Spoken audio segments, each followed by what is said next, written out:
Le projet de loi de finances 2016 intervient à un moment où le Maroc continue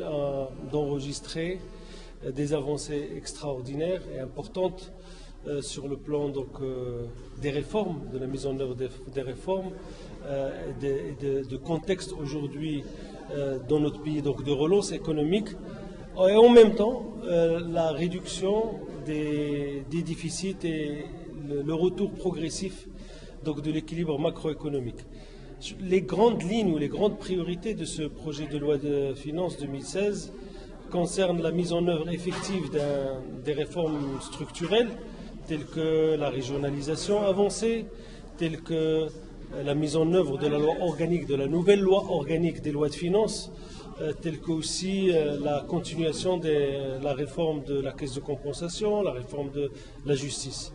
La deuxième grande priorité concerne la réduction des disparités sociales et spatiales à travers la mise en œuvre d'un programme ambitieux qui concerne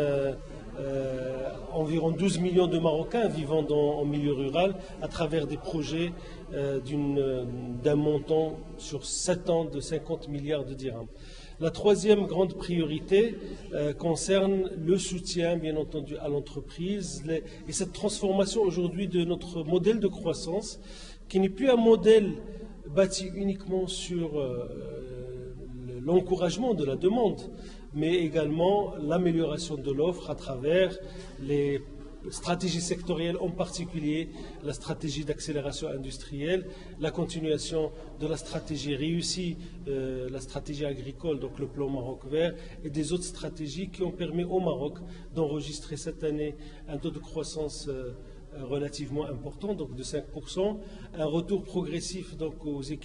à l'équilibre du cadre macroéconomique, puisque le projet de loi de finances pour l'année prochaine prévoit un déficit de 3,5%, une amélioration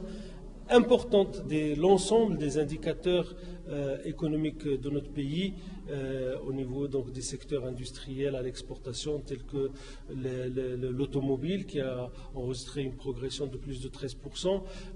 tels que également l'amélioration de nos réserves en devises